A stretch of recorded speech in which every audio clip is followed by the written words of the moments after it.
Hello! So this is chapters 5 and 6 of The Hen Who Wouldn't Give Up by Jill Tomlinson. Chapter 5. Hilda Goes Hitchhiking. The following morning, Hilda preened her feathers with special care.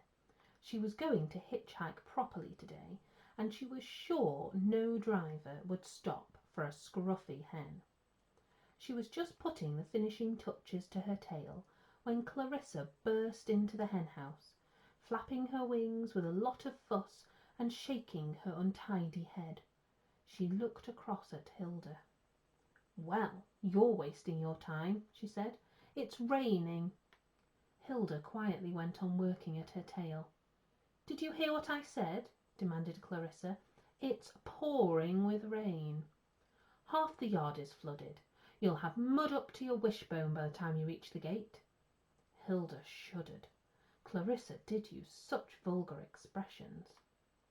"I can at least start out looking respectable," she said, "and my feathers will be far more waterproof if they're properly arranged." "You're just a fusspot," said Clarissa. Hilda cocked a bright eye at her. She was tempted to say something about moth-eaten old boilers, but she sensibly kept it back. When Hilda was ready, she stepped out of the henhouse door. Clarissa was right. It was a very wet day indeed. Hilda picked her way carefully across the yard, trying to avoid the puddles. There was nobody to see her off today except a few ducks, and they were much too busy enjoying themselves to take much notice of her.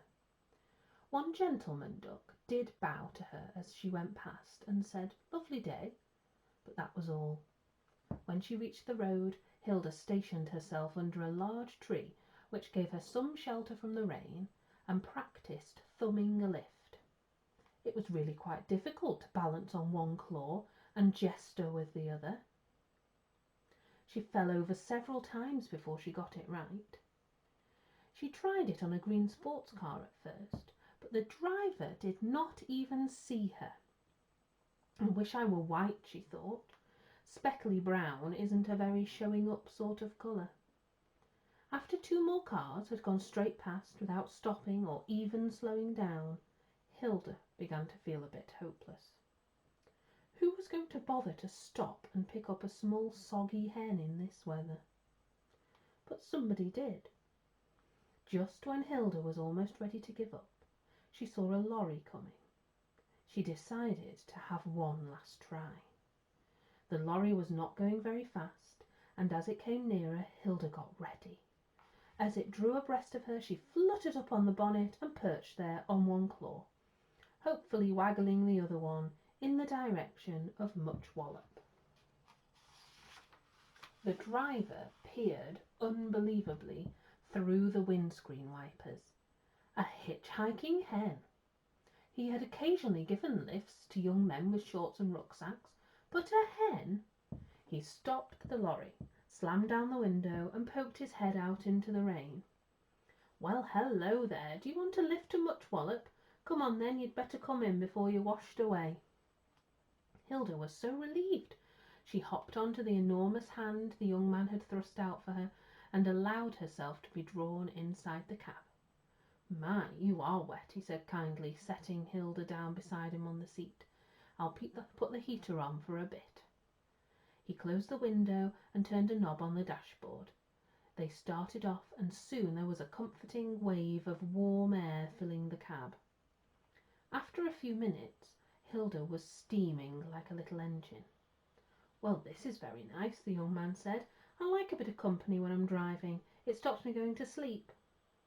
They drove on for a little while. Hilda began to get a bit worried. They must be nearing Much Wallop now. Her auntie's farm was just this side of the village, and she did not know how to tell the young man where she wanted to get off. She hopped onto his lap and jiggled up and down, peering out of the window and clucking gently. "What's this then?" said the young man. "You want to tell me where I'm to put you down, is that it? Well, you squawk good and loud when we get there, and I'll stop for you, all right?" Hilda nodded.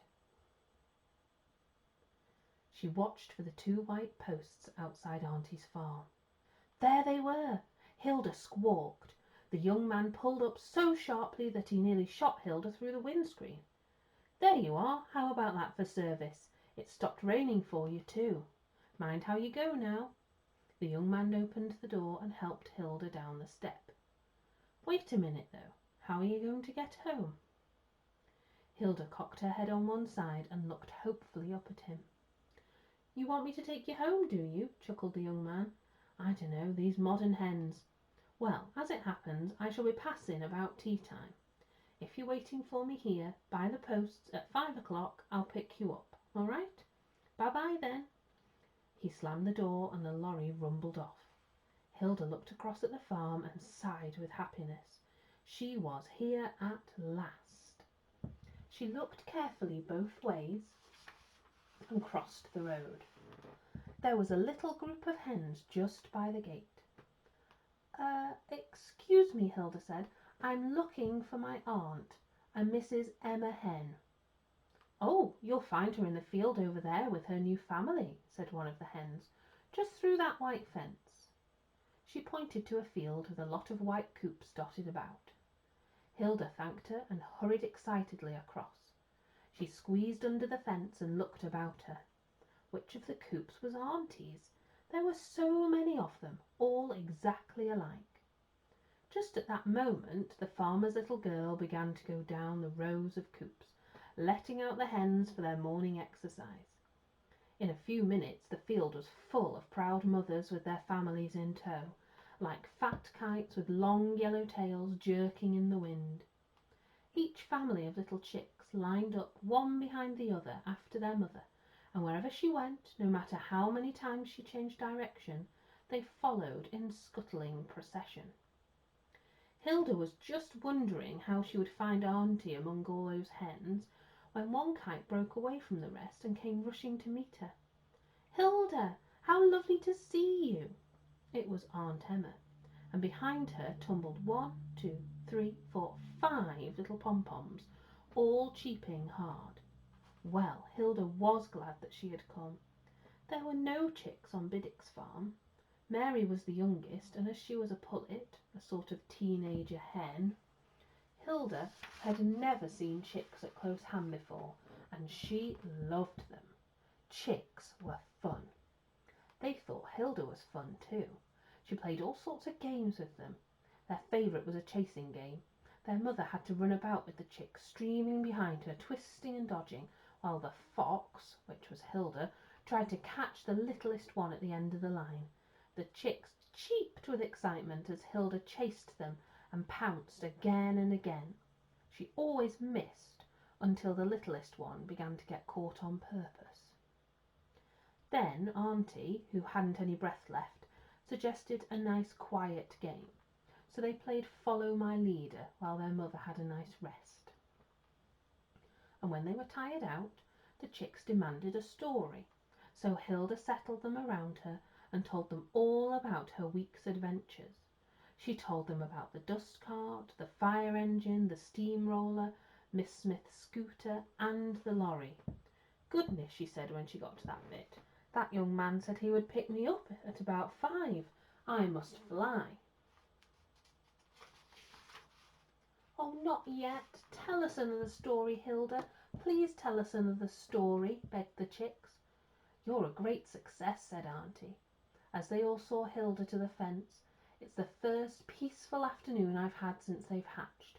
Please come and see us again. Yes, please do, chanted the chicks, bobbing up and down. Well, I'll do my best, Hilda said, but you know how it is. I did have a little difficulty getting here this time.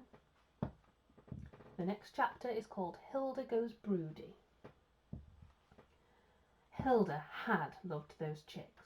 For days after visiting them, she could think and talk about nothing else.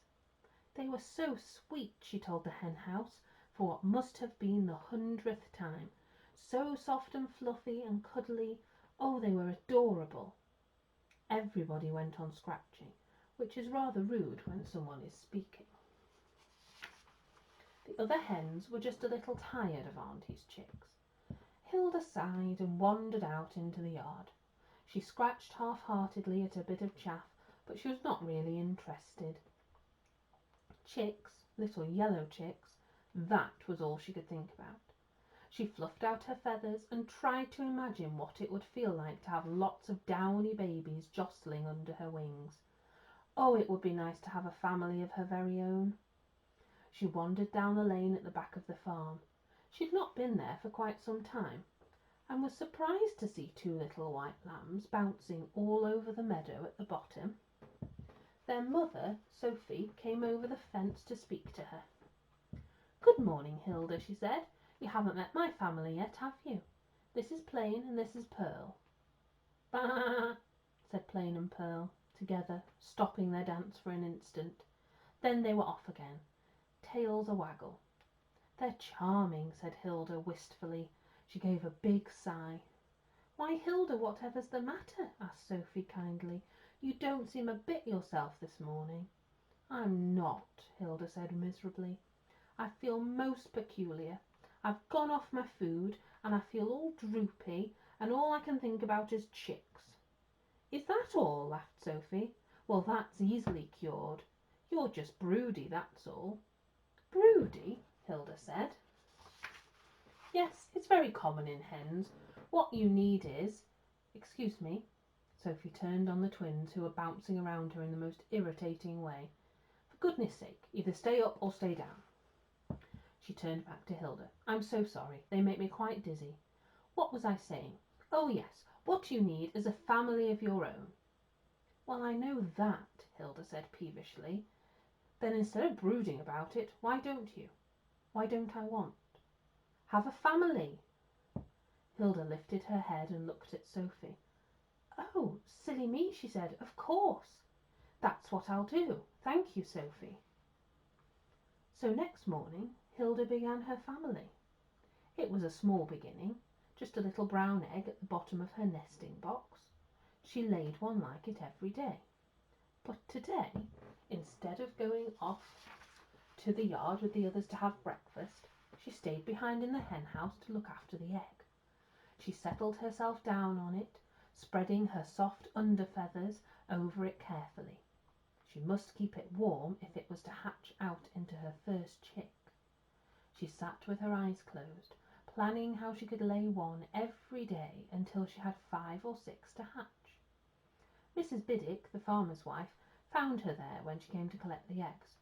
"Hilda, don't you want any breakfast?" Mrs. Biddick thought all hens were silly, even Hilda. Hilda sat tight. "Hilda, come on, get up, you lazy old thing, I want your egg." Hilda knew she did. That's why she wasn't moving. Mrs. Biddick was not going to have this egg. "Oh, Hilda, you haven't gone broody on me. If there's one thing I cannot abide, it's a broody hen. Come on now, hand over." Hilda fluffed out her feathers and looked as fierce as she could.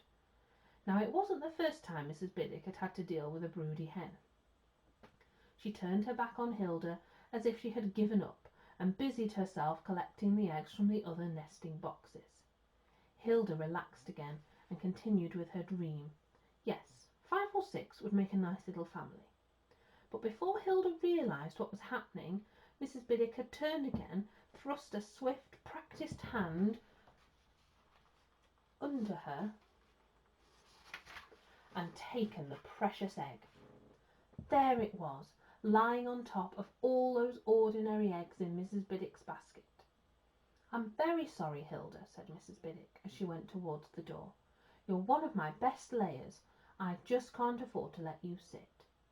Hilda wasn't listening. Her eyes were on that egg on top of the basket. She was not going to let it out of her sight. She hopped down from her box and followed Mrs. Biddick at a safe distance. Oh, I wonder what Hilda might end up doing. Maybe we'll go on an adventure with the farmer's wife this time.